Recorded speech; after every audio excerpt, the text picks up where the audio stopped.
Good evening. I'm Dr. Reed. Always a pleasure to meet a colleague, sir. Especially when he was supposedly dead. A colleague? Are you a doctor too? Not anymore, sir. I used to be Dr. Rakesh Chadana. Now, I'm just Mr. Chadana, pawnbroker and humble guardian of this morgue. What do you mean, you used to be a doctor? Was your license revoked? No, sir. It is just that I like to be precise. I run a little pawn shop while taking care of the dead. But I used to be a real doctor.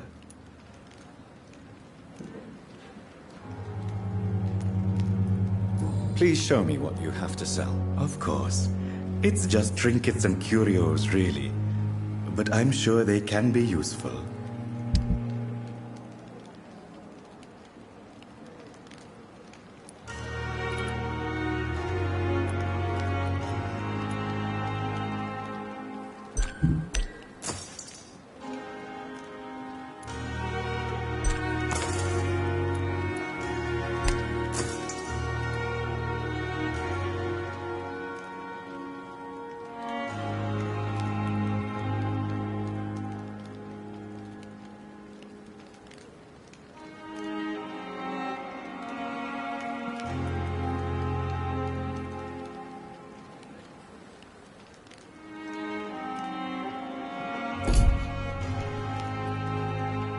Good evening, Dr. Reed. Such a pleasure to see you again.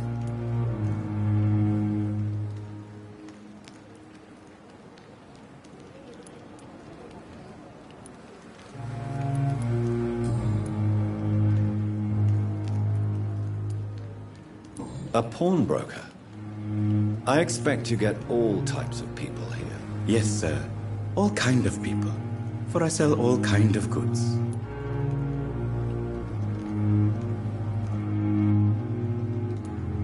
What kind of goods? With the quarantine, it's not always easy to buy things. So I trade, I exchange. Some people sell, some others buy. I like to help.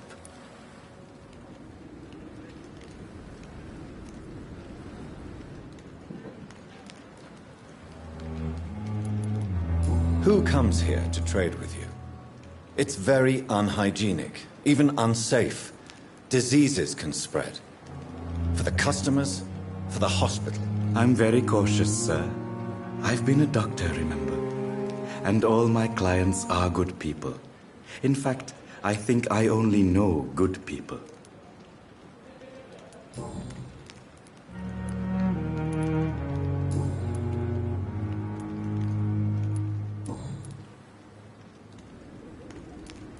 Do you work here alone? Yes, very easy work, sir. All I have to do is watch a few bodies.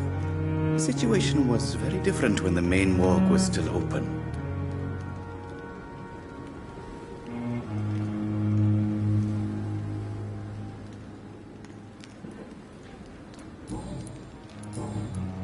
Goodbye, Mr. Chadana.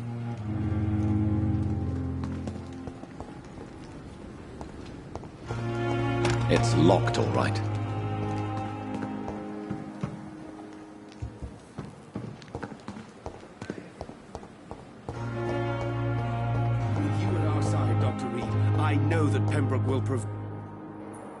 Good evening, Doctor. I believe we're going to be working together. Dr. Reed.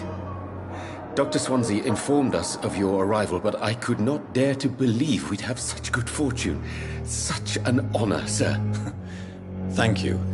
And you are? I am Thoreau Strickland, Dr. Thoreau Strickland.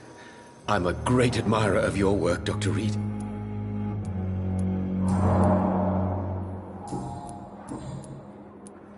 Please, could you tell me something about yourself? I'm a great admirer of your work concerning blood transfusion, Dr. Reed. I run my own experiments. I'm convinced it's the future. I based my technique on my mentor's research. He helped me perfect my method. What is yours? I'd rather not talk about it. For now, it's just theories and first approach. My process is purely experimental and unsuccessful. As long as you're cautious and methodical, you may remain empty-handed, but you won't fail. You're not the first one to warn me, but I am convinced knowledge is the main weapon against the ravages of this epidemic. What made you choose to be a doctor? I'm not ashamed to admit you and your work have inspired me. I am honored to have the opportunity to work by your side.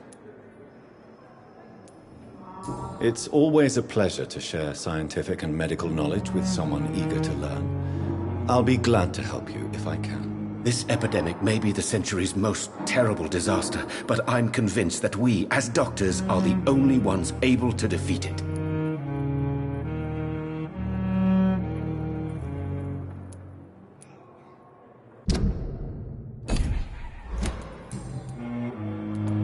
What can you tell me about the Pembroke? Well, it has always been an honor to work with Dr. Swansea. But with your arrival, I can't think of a better opportunity to learn about blood transfusion.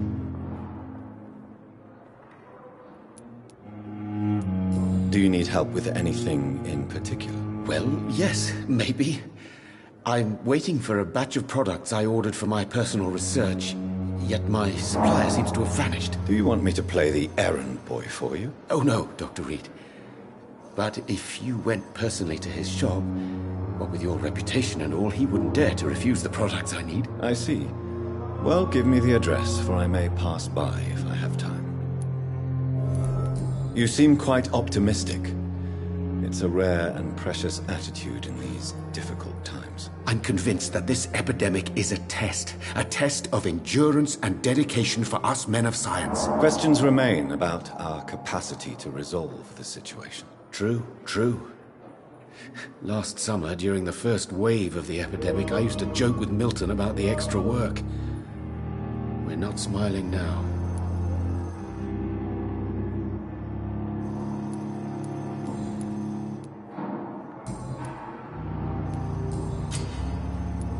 Tell me more about your willingness to experiment with new medical techniques. Harvey Fiddick is a patient suffering from a severe injury that could cripple him if not treated correctly. I'm convinced your blood transfusion technique could help him. What is it you really want? To save him, or to prove your point? Fair question. I want nothing but to save my patient, Dr. Reed. Especially since I know Mr. Fiddick's story. Tell me Mr. Fiddick's story. Our first diagnosis was compromised because Mr. Fiddick lied to us about the real origin of his injury. He first claimed it was an accident. But why would he hide such crucial information from us? Because he is a proud father, ashamed of putting his children at risk because of his own negligence.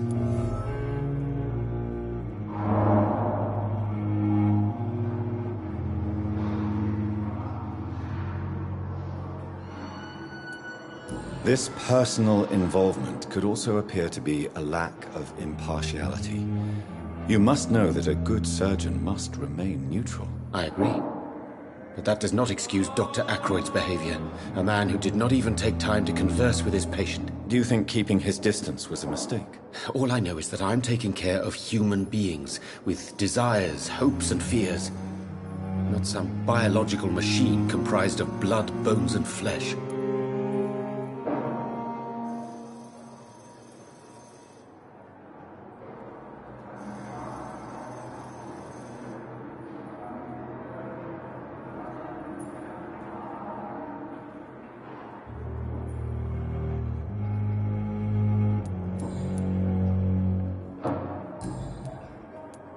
Goodbye, Dr. Strickland.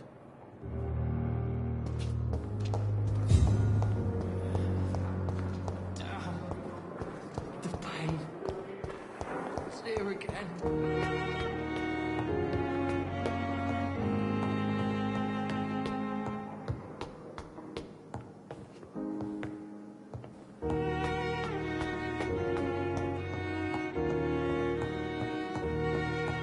It's locked. Not now. Please come back later.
I met him in New York once. Good evening, sir. So it is true. The famous Dr. Reed has joined us. I can't think of any better news during these terrible times. Do we know each other? Actually, yes. We met once before, at the Rockefeller University in New York. Dr. Tippett, yes, I remember. I was assisting Professor Carell in his research about coronary bypasses. He had nothing but praise for you. He was also very confident about your future. And look at you now. Eminent surgeon and blood transfusion specialist.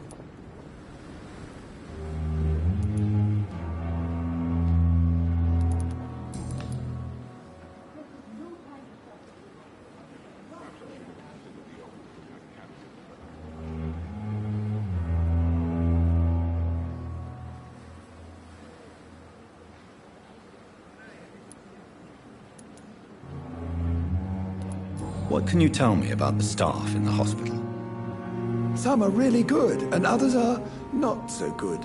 But during this troubled period, there is no time for slander.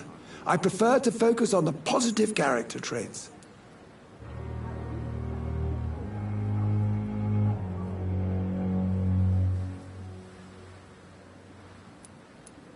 Tell me more about cherished people, then. Nurse Brannigan is a pearl.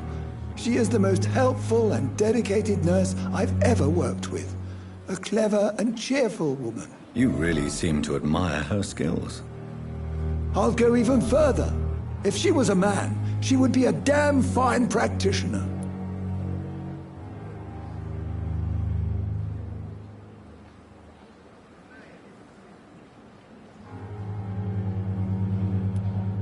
Any opinion about the management?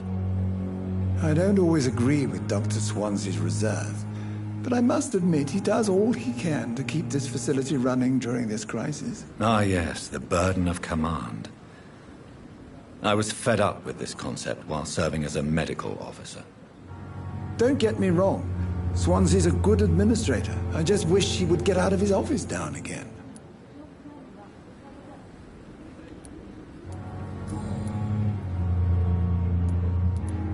What is the Pembroke Hospital situation?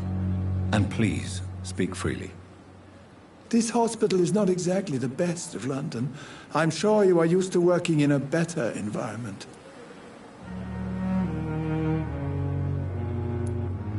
It's more than enough. In any case, the personnel of a hospital are much more important to me than the building. Don't be misled by appearances, Dr. Reed. This hospital does not lack talented people. It just lacks hope.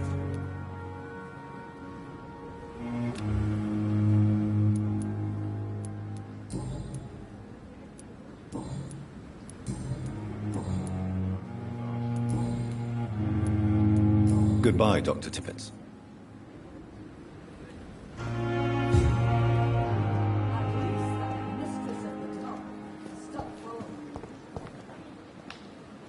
Good evening, sir. I'm Dr. Jonathan Reed. I'm new here. I've already heard about you, Dr. Reed. I'm Milton Hooks, the ambulance driver for this shithole of a hospital. That's quite a blunt introduction, Mr. Hooks. You can call me Milton. I like to speak my mind, Dr. Reed. Perk of the job. Don't judge me, and I won't judge you. I'm not sure I understand what you're talking about. Well, I'm no doctor, but I'm pretty sure a gun can't be used as a surgical instrument. You have a keen eye. I learned to shoot during the war, and have carried one ever since. Old habits die hard. No need to explain, Dr. Reed. And if you ever need a better gun, remember, I may have something for you.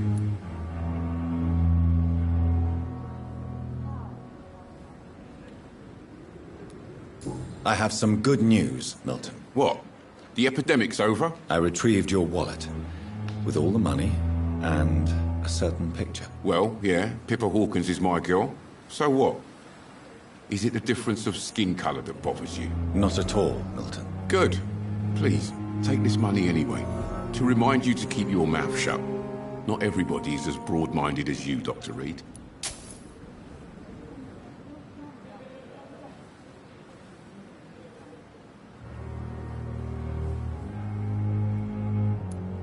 I'd like to see your goods. Wise choice, Dr. Reed.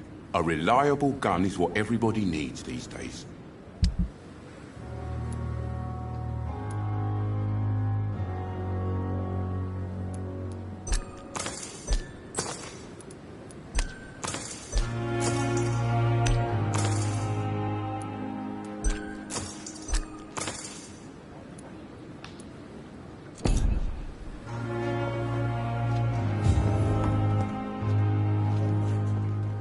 Another night with the glorious battalion of Pembroke.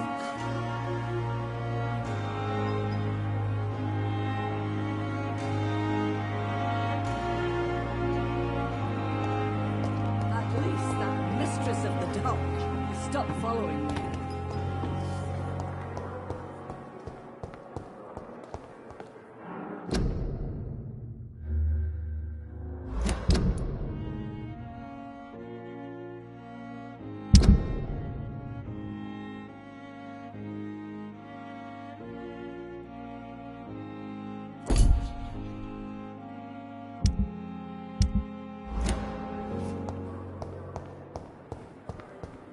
I cannot enter.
My blood and soul, they belong to you now. The life running in your veins.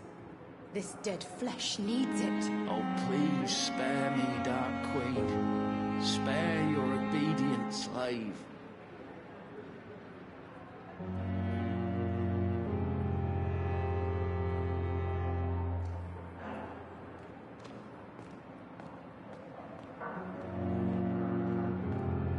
Fear and disgust on every street corner. The daily routine.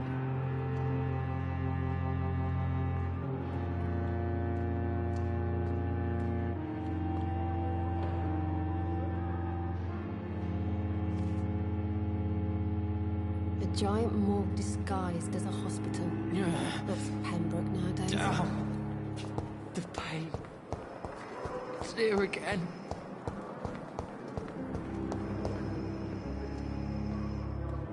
Good evening, sir. I'm Dr. Reed. I believe we're going to be colleagues. Reed? Yes, I've been informed about your arrival. I'm Waverly Ackroyd.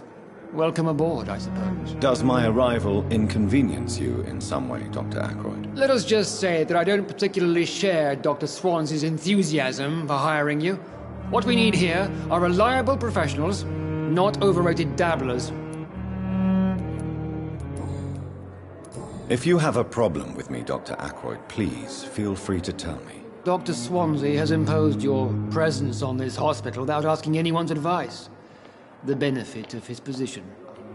But I don't agree with it. I know we've never met before, but I believe this hospital could use all the help it can get. You will agree with that, I'm sure. Oh, but I have heard about you, Dr. Reed. Of course, you can't say the same about me, since I have not wasted my time courting the press. There is no need for such animosity between us. Don't you think the epidemic is already enough to deal with? That is one point we could agree on. And that is precisely why I want to be sure that you will be of help to this hospital, instead of a burden. Tell me, Waverly, what do you think of Dr. Strickland's enthusiasm for his experimental research? Strickland is playing with his patients' lives for pride and glory.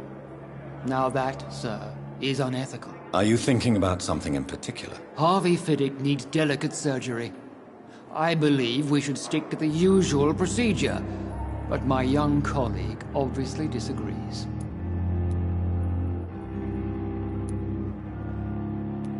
Why do you wish to lead this surgery? I strongly believe that Mr. Fiddick should not be butchered to test an unproven procedure. I really hope you're right about this, Dr. Ackroyd. I'm trusting your judgment on this. I'm not the kind of man who runs away from his responsibilities, Dr. Reed. There is no need for you to be looking over my shoulder. And are you not afraid that your rivalry with Strickland may be blinding you? Rivalry? I guess you could call it that. But I will never be childish enough to let my personal feelings affect my judgment.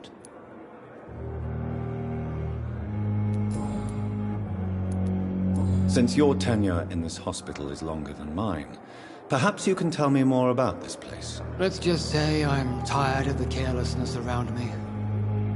I have always respected the skills of Dr. Swansea, but over time his enthusiasm has become displaced. Carelessness? Exactly what are you talking about? We're here to save lives. The people who trust us are not volunteering for experimentation. They're here to be healed. I don't intend to run any radical experiments, Doctor. Even if I, as any good practitioner should, express an interest in pushing the boundaries of medical research. Modern medical methods were created through audacity and ego. But there are rules in our line of work, and they're here to protect our patients.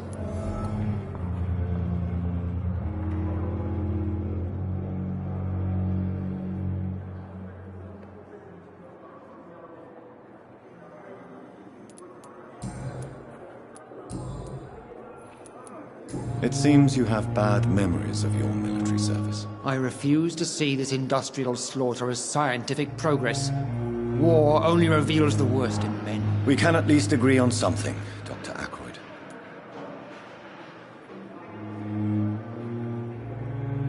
I don't know what you've heard about me, but I have already proved my value as a practitioner. I don't question your skills, Dr. Reed, but your motive.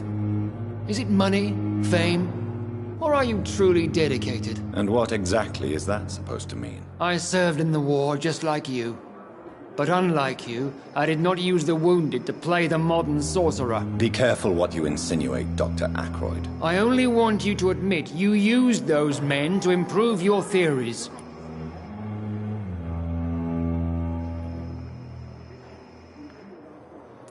This is ridiculous. My blood transfusion technique saved many lives, and you know it. You see? That is exactly what I hate about people like you. You avoid this kind of accusation instead of facing reality.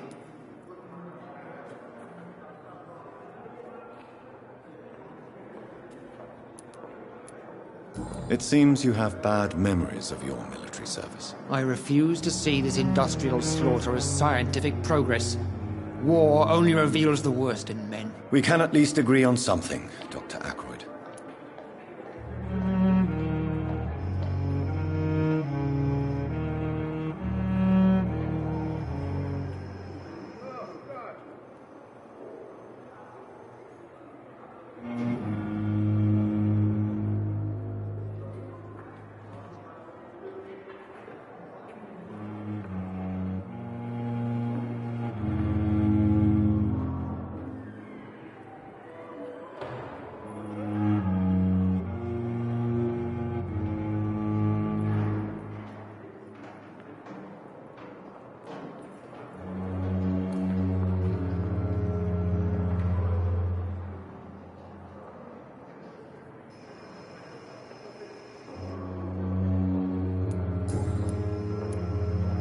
Thank you for your time. We'll talk later.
It's locked.